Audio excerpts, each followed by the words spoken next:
Love this podcast? Support this show through the Acast supporter feature. It's up to you how much you give, and there's no regular commitment. Just hit the link in the show description to support now.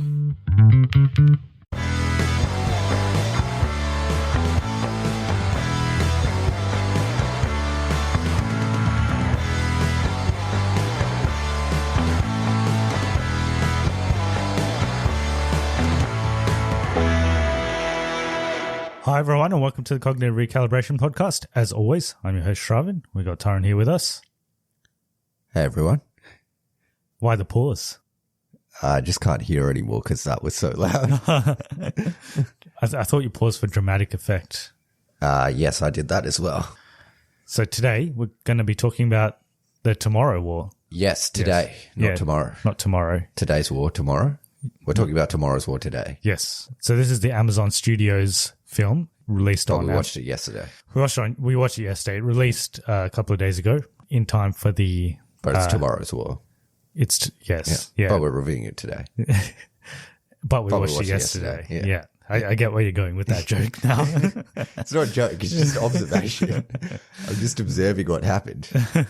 So this released in time for the July 4th weekend in the United States. So it released directly to Amazon Prime Video. It was previously meant to be a theatrical release by Paramount. It's got a budget of $200 million. I'm pretty sure it released did it release to Prime Video in America or did it release to Paramount Plus? I think they bought it before they announced Paramount Plus, so it released to Amazon.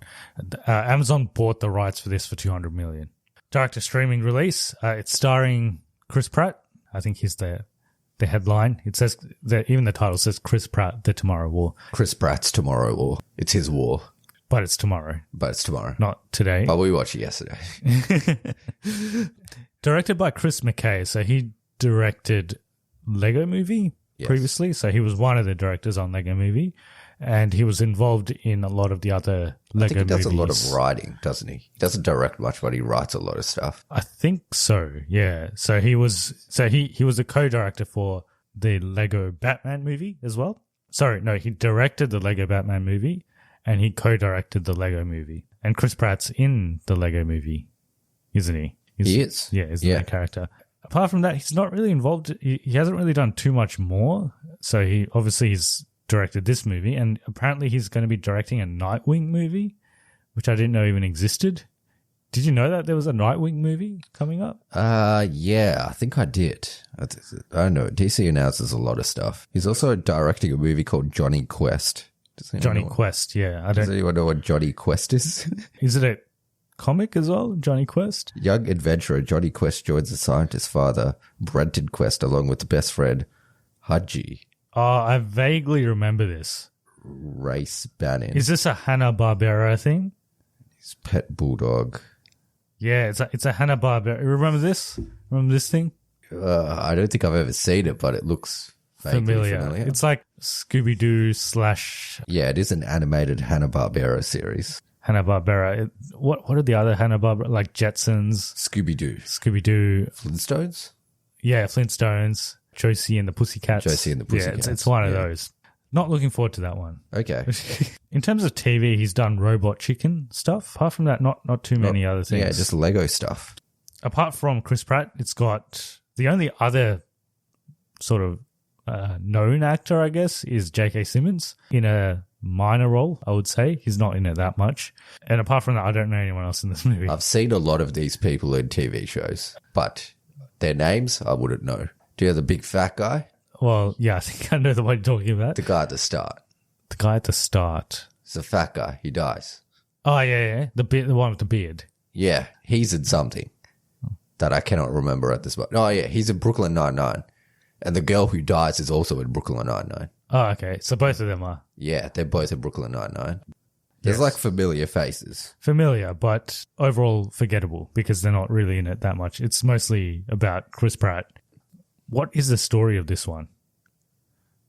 Yeah, it's an interesting story, actually. It's quite a good one. Yeah. Do you want me to go into it? Yeah, I'm waiting for it. Yeah. I don't know if it was a rhetorical question or you just didn't understand the story. Well, it's a bit of both, actually. think I got questions. Yeah, you just didn't understand it, so you were just asking me. So Chris Pratt's a scientist. He's a school teacher. He's a biology teacher, I think. Yep.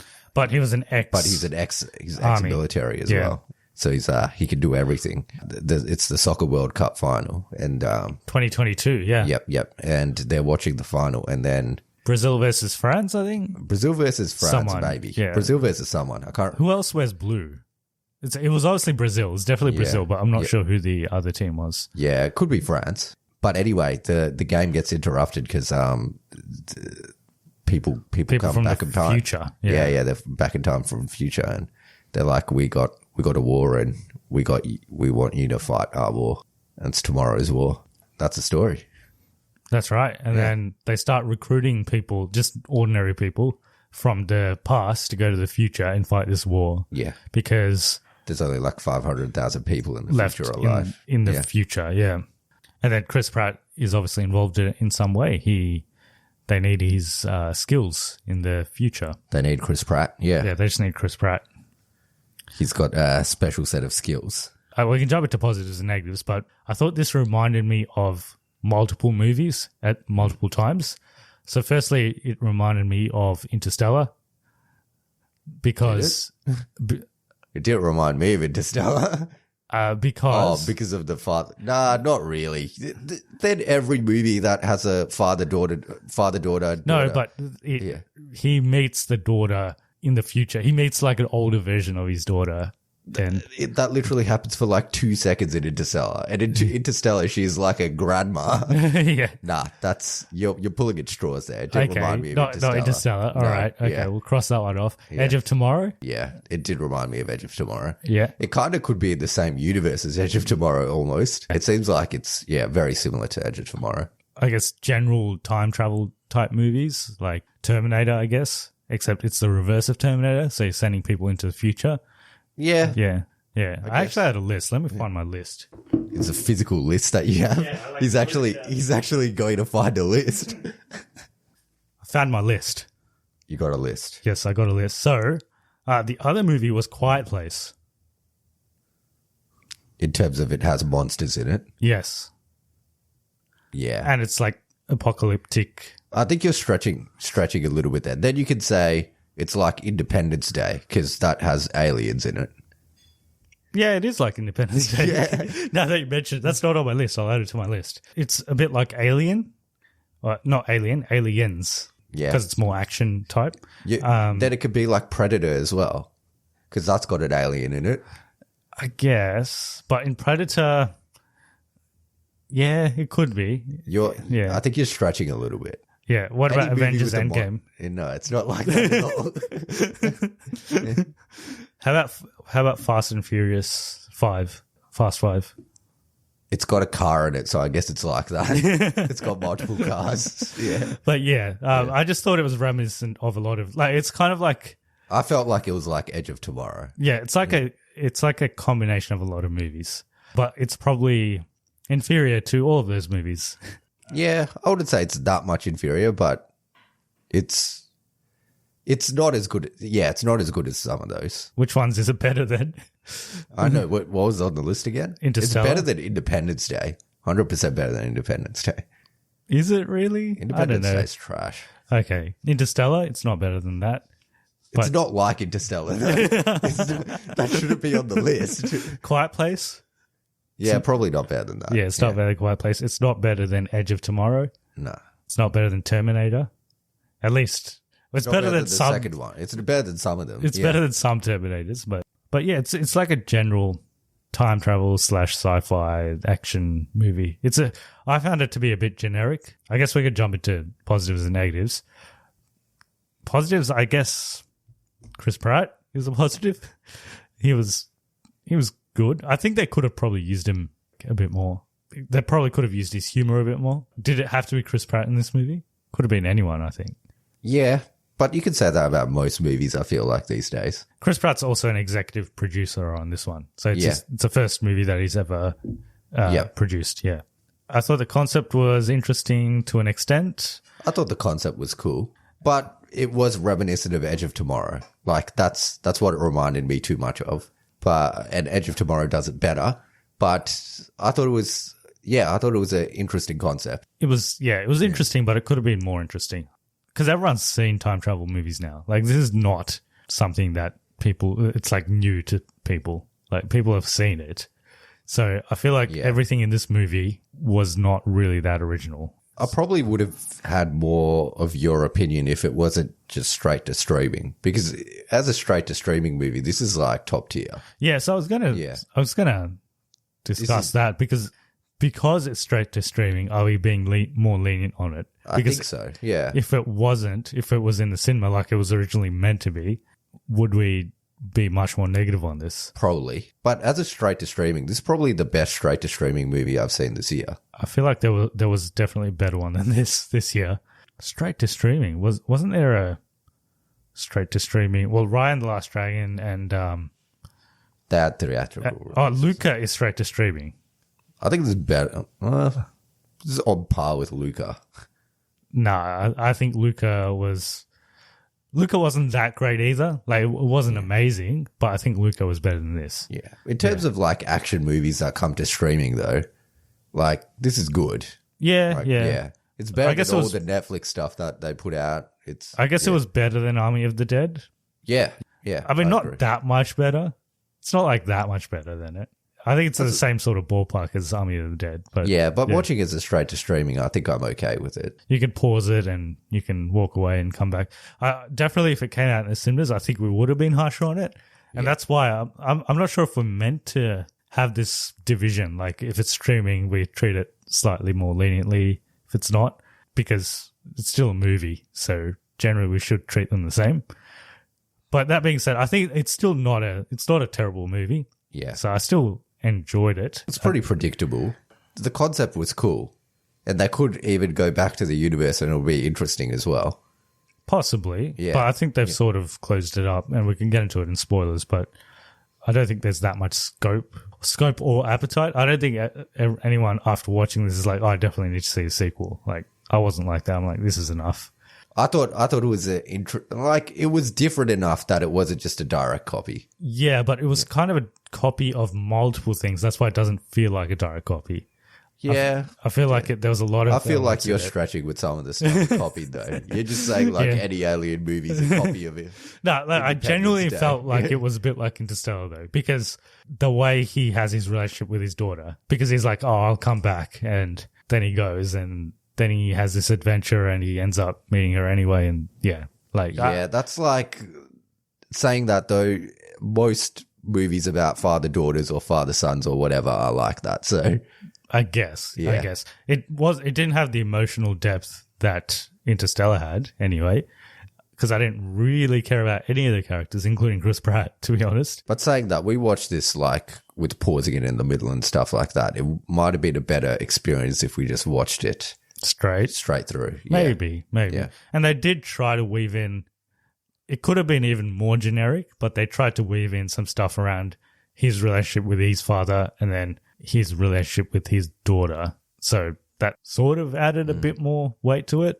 I feel like you think it's more generic than it actually was. I think it was original enough. I wouldn't say it's like a brand new idea or anything, but it's not like a direct copy of anything. I guess. Yeah. Well, it's not a direct copy of anything. It's a partial copy of many things. That's what it is.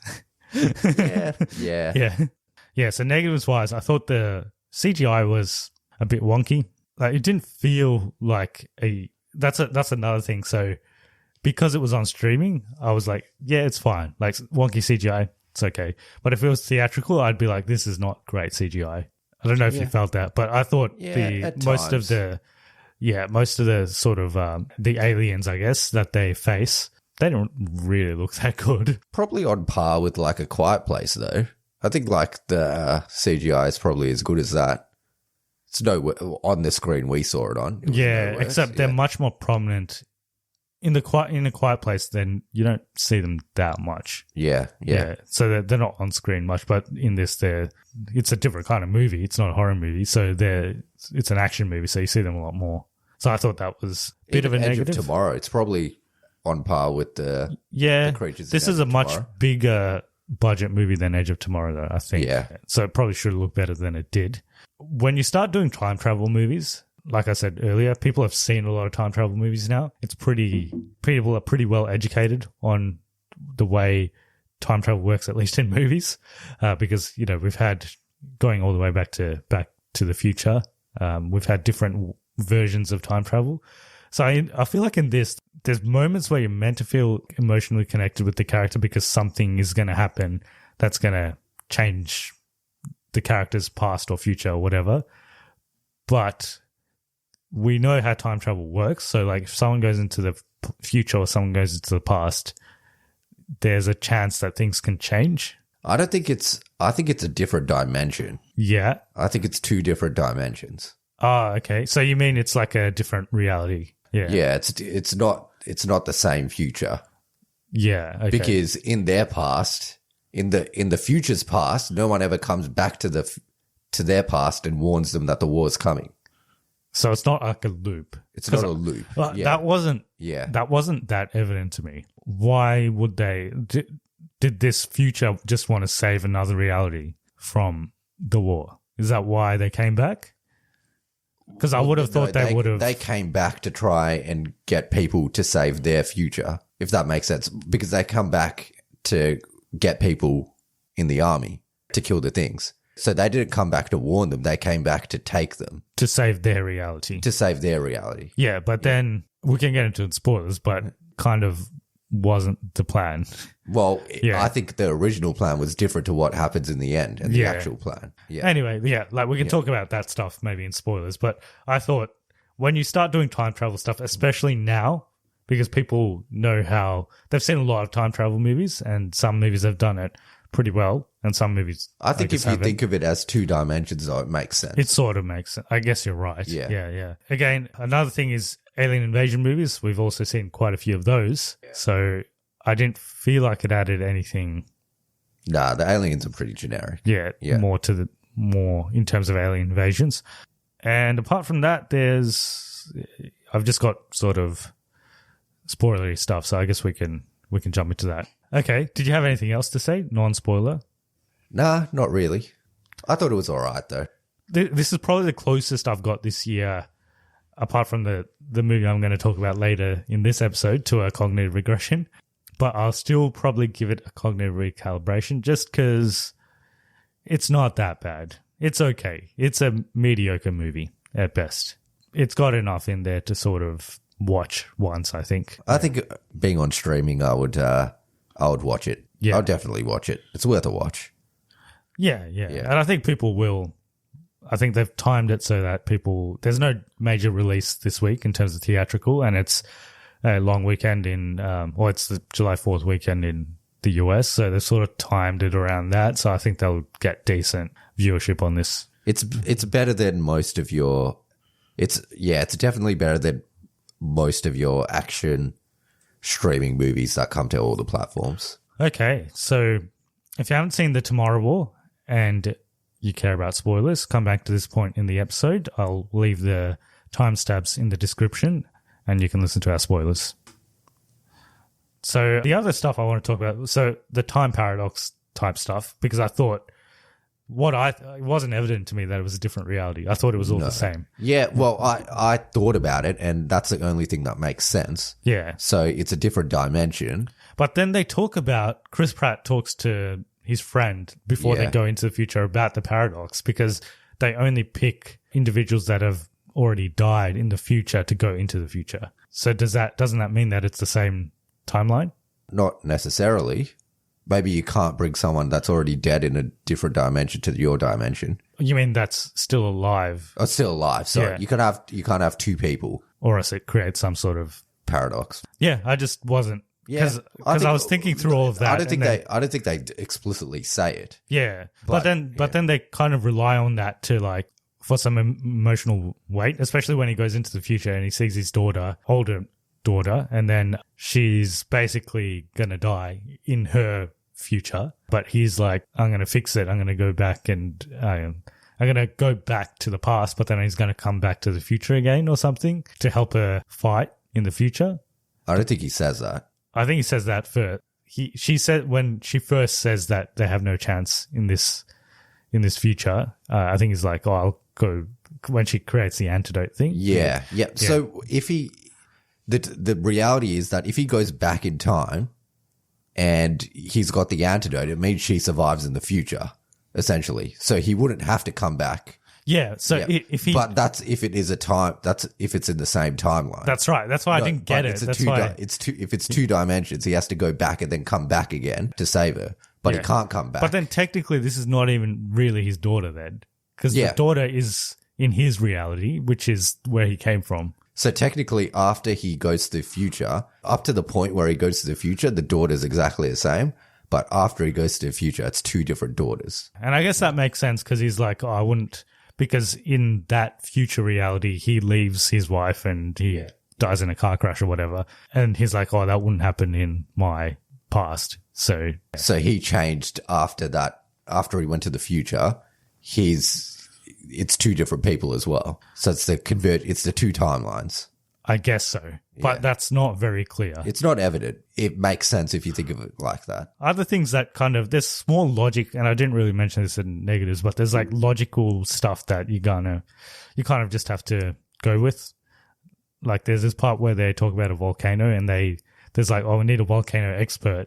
And they end up talking to a kid. Yeah, they could have just Googled it. I mean, or they could have. Surely there's a volcano expert in the world that's not a kid. Like, there's surely someone else. They just go to a university and ask for someone. Maybe the kid is just easy access, so they went to him. And then he also has like access to this insane software where you can just type in stuff and it just comes up with like volcanic eruptions and yeah. There is lots of logical inconsistencies. Also, the editing is weird. At certain times, you see characters in certain situations, and then it cuts, and in the next scene, they're like away from that situation. When did that happen? Oh, like multiple times. Okay, yeah. For instance, there's this one time close to the end, the daughter and Chris Pratt are like the monsters are like really close to them. And she's shooting them. She's shooting one of them with a pistol. And Chris Pratt's behind her. And then the scene cuts. And then the next scene, they're just running across like a walkway. I think the action wasn't that great in this. Like it didn't blow me away or anything. That because of that. Like there was just some weird editing even in the action sequences where they'd cut from something important that's happening, and then when you come back, they're in a different spot. They kind of skipped over that. So it's mostly just a lot of shooting. Like the action isn't that interesting. They could have done something better with it. And even the aliens, they're like Edge of Tomorrow aliens or Quiet Place aliens. They look very similar, except they're white. Yeah, and they spit out like spikes. Yeah, hence they're called white spikes. I think. Yeah, I didn't hate it. Maybe I sound more negative than I actually am, but I actually enjoyed it for what it was. Like I had fun with it. So before they titled this the Tomorrow War, they had multiple other titles. I can go through them and we can decide how good they are. So one of them was Generation Alien, which is no good. No good. Okay. Yeah. World War A. No. Why? I don't understand why it would be that. World War Alien? I don't know. Oh, yeah, maybe. Okay, nah. Because World War Z. What, is it like in the World War Z universe? Or, yeah. Because that's zombies, right? Yeah, I think that would confuse people. Yeah. Like it would be in the same universe or something. Generation Gone? Nah. Saving Private Ryan Alien? No, that's not real. You made that one up or someone's hoaxing. Well, this was Chris Pratt's tweet, actually. Before they announced it. He's joking. That's not serious. Before they announced the title. So I think some of them are serious. This one was Saving serious. Private, whatever that one was, is not real. And the one before that as well, World War A, that's not real either. He's playing a joke on you. You're taking it seriously. And there's WWZ2. World War Zombie 2. But with A's, not Z's. Okay. Anyway, Horizon White Spike. Yeah, I don't know. Maybe. Hero? No. Jurassic Draft. Okay, he's hoaxing you. Yeah. Generation Draft. Miller Genuine Draft. City Slickers. City Slickers? Just a remake of City Slickers.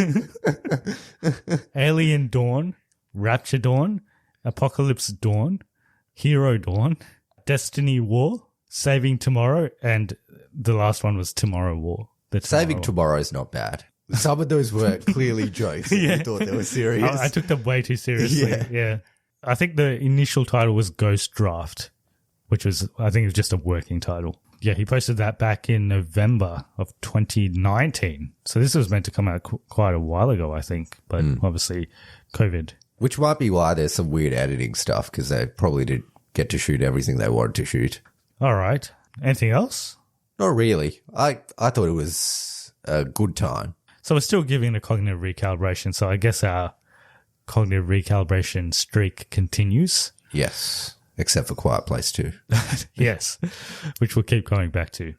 So I also watched In the Heights this week. Yeah. And this technically can't break their cognitive recalibration streak because I haven't seen it. Yeah. It only counts if I've seen it. I guess. I mean, I could still give it a rating, but yeah, I mean, I went into this. A lot of people told me that this is like amazing and it's like one of the best movies this year, and it's like an amazing musical, and critically it's like 97% on Rotten Tomatoes or something. So it's obviously I had high expectations going into it. I think whenever I go into a musical, the movie, like a movie that's based on a musical, I guess the movie is sort of fighting an uphill battle because I'm not a huge fan of musicals. I like some of them, but I'm not really a musical person. And I guess this didn't reach the heights that I was expecting it to reach. Oh, yes. So it was fine. So it's basically centered. It's a Lin-Manuel Miranda musical. So he actually did this one before Hamilton. So this was one, I think it might have been his first musical on Broadway. So it's based off that. The way they've shot the movie, I feel like they've just taken scenes from the musical and they've just made it into the movie. So sometimes it doesn't always translate that well. But there are some interesting things on how so it's directed by John M. Chu, who directed Crazy Rich Asians. So he's obviously good at depicting a certain culture. So in this, it's basically based in Washington Heights. So it's based around Latino culture in Washington Heights, like in the district in New York. So it's a lot about that sort of culture. Visually, they've done some interesting things. So it is a musical, but they've sort of made it a bit more interesting with having like props and just showing different musical numbers differently. Like there's one part where they start walking on the side of a building and they have like they have a song on the side of a building, which was interesting. Like they did stuff like that to make it more visually. It doesn't sound that interesting, but I guess it was more interesting than what you're the rest of the movie. Yeah. So where the movie just didn't get me was just the characters. I just didn't really find them that interesting. Maybe if you've watched the musical and you like these songs, you really enjoy it. I haven't seen the musical and I don't know the songs. So the songs were fine, I guess. They're like Lin-Manuel Miranda's style of music. So it's like R&B because he's kind of reinvented the Broadway musical. So it's not like a typical musical. Yeah, it's like it's cooler musicals. Yeah, it's like a cool. Yeah. It's musicals for cool people. Yeah, for cool people. Yeah. Still not cool enough for me though. Yeah, so the music was fine. The other thing I find with musicals is because they have a narrative within songs, like things are happening within songs. The movie's moving forward. You need to understand what they're saying sometimes to like figure out what's happening. And because they're singing and there's like all this music and everything, sometimes you miss what's being said. And I found that a little bit with this one. The four main leads there's like two couples, I guess, which it kind of centers around. One is the main character, I guess. He's Anthony Ramos. I'm not sure if he's been in other things, but I'm pretty sure he was in the Heights musical on Broadway. Oh, okay. So he comes from that. He has a dream of moving to the Dominican Republic. Yeah. Yeah. Yep. Yeah. So that's his dream. Then there's, I think it's Melissa Barrera, who's his peer, and she wants to become a fashion designer. And then there's this, I think it's Nina, who comes from this, she grew up in Washington Heights, but she's kind of one of the most educated people in the neighborhood. So she goes and studies at Stanford, but she doesn't really want to because she's doing it more because her father wants her to do it. And then there's this other guy, who I forgot his name, but basically he's the least developed and he just works for Nina's father. Essentially. Yeah. Like he doesn't have much of a story. So like overall, they were fine. Like the four were fine, but some of them get more development than others. Like this last guy, he barely got anything. The two main ones that do get the most development are Anthony Ramos and Nina, like the girl that goes to Stanford. So those two kind of have more of a story, but then even their stories, it's paced kind of weird. At some points of the movie, you feel like some characters aren't that interesting, but then suddenly they become not that important, and suddenly they become really important. So stuff like that. Obviously, I'm an outlier on this because everyone loves this movie. It's produced well, and I guess it's directed pretty well. So just from a technical point of view, I think it's made well. Oh, the other thing is it's very long. I felt it was very long. It was like 2.5 hours. Don't think it needed to be that long. But yeah. I think they musicals tend to be long though. Yeah, like if you go watch a musical, it's like 4 hours. Yeah, because they'll have taking the set off and whatever. Yeah, and they'll have like an intermission and everything. It's like it'll be long, but I think they've literally just got all the songs, all the narrative, and just put it into this movie. And they probably could have cut some of it. But everyone seems to love it, so maybe you are. Maybe I'm just an idiot. Maybe I'm just weird. I'll probably still give it a cognitive recalibration though, just because maybe I'm just not the correct demographic for this. And I was a bit bored. Actually, my wife didn't enjoy it either, and she usually likes musicals. But I think the overall visual flair of the movie and the way they explored this culture and just the technical aspects of it, the music was fine. I can't remember any of the songs, but at the time they were fine and the leads were pretty good. So based on that, I'd give it I think both of these are pretty borderline cognitive recalibrations for me. But I'm definitely not as positive on this one as everyone else is. I just didn't think it was that good. Maybe we just hate musicals. Yeah, it could be that. Yeah. There's also West Side Story later this year. Yeah, I can't imagine that being good. Although Steven Spielberg, yeah. I don't think there's a musical out there that I enjoy, that I like. Greatest Showman? I hate that movie. I frankly think I hate that movie so much. Yeah. Well, this is probably a better movie than Greatest Showman, but I would watch Greatest Showman over this. I just think it's just got more character. Like it's got Hugh Jackman, Zac Efron. I don't know. It's just a bit more interesting for me than this. I'm not going to give it a regression just because I was just a bit bored in it, but I don't think it's bad. Like it doesn't commit any sins or anything. So I think it's John M. Chu's probably, I think Crazy Rich Asians is definitely better than this, but that's also not a musical. All right. Will you watch it based off my review? No, I never planned on watching it either. I don't like musicals. I find them pretty boring. So it's not the movie's fault that I don't like it. I just don't find them interesting. So I don't really watch them, and I won't watch them. I'm trying to think of a musical that you might like. I guess I like the Disney musical. They're not that. Yeah. I like guess they're Frozen. musicals. Yeah, I guess they are. They're all right. What if Marvel made a musical? I don't think they ever will. Well, you never know. They could do like a what if type thing where it's a musical. Yeah, that'll be like an episode though. I don't think they'll ever do a full movie that's a musical. Yeah, maybe not. Yeah. Maybe like I could see them doing it with like Deadpool or something and make it like a comedy, which could actually be good, but I wouldn't. Otherwise, I wouldn't care. Both of these movies I'll never watch again. I'm glad I watched. Yeah, this is the closest I've got to a regression on both. I think Tomorrow War's all right. Yeah, Fast 9's definitely a worse movie, but still I would watch that. It's Fast 9's.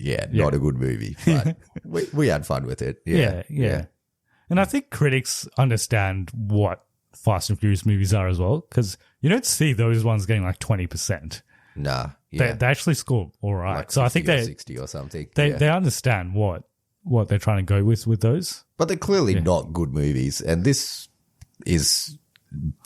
tries to be a better movie than those ever try to be.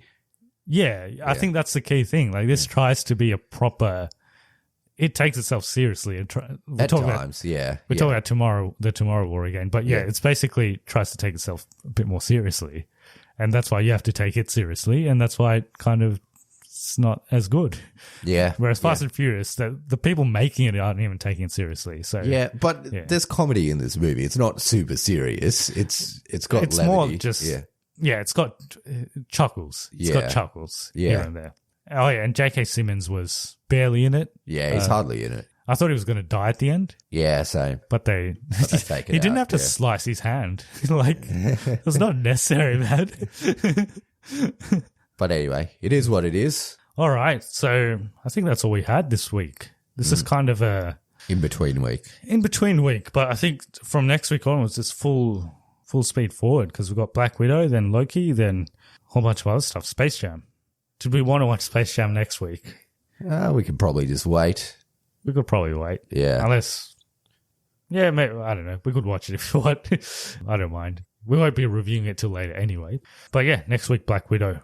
We'll see how that goes. Review's already out. I'm hearing mixed things. Maybe that's that'd be the most ironic thing to happen if throughout this year we've had a streak of recalibrations, but then a Marvel movie is the one that breaks it. My prediction is it's going to be Space Jam. Space Jam? Because I watched a trailer for Space Jam today before a YouTube video, and oh my God. Is it a new trailer? Or no, it's like a clip from the movie. It's a rap battle. Okay. No, I haven't seen this one. Okay. Yeah. Whatever the pig is in Looney Tunes. It's a pig doing a rap. Porky Pig? Is it Porky Pig? Yeah. I'm not much of a Looney Tunes person, actually. Yeah, look, it's from everything I've seen, it looks very, very suspect. Okay. What do we have in schedule? Let me make my prediction. I don't think it'll be Black Widow. I think it'll be Space Jam.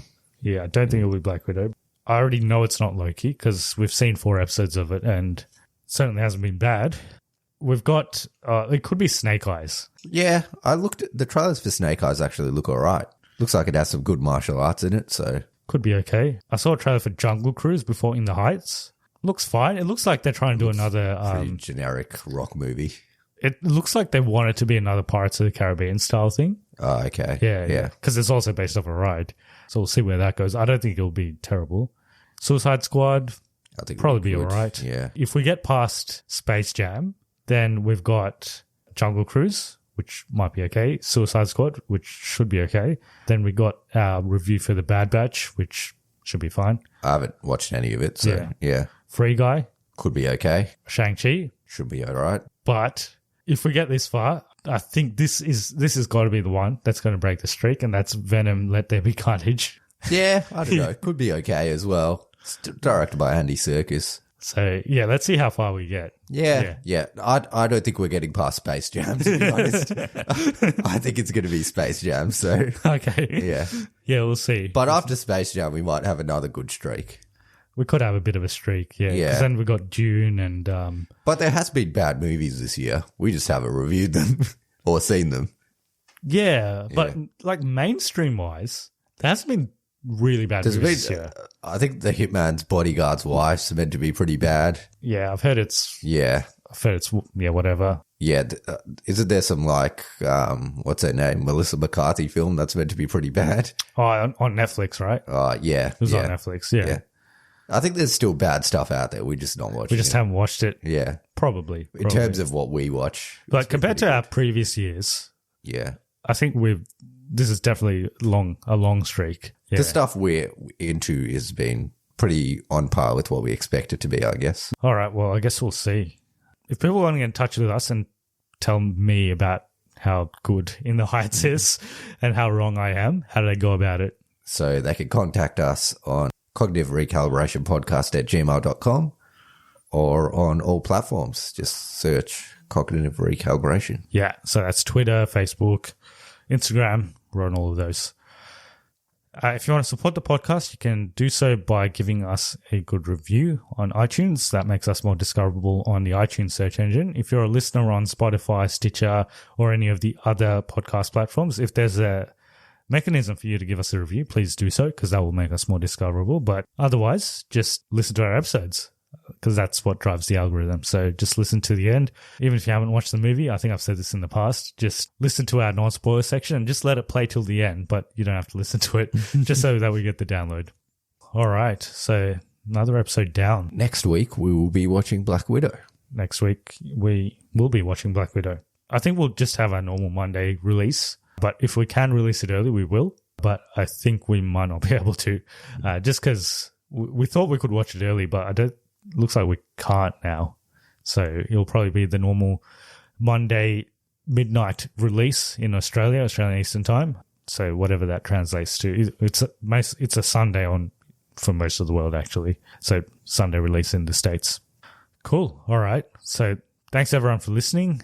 Hope you enjoyed this episode, and we'll see you next week for Black Widow. Are you going to say bye? Bye.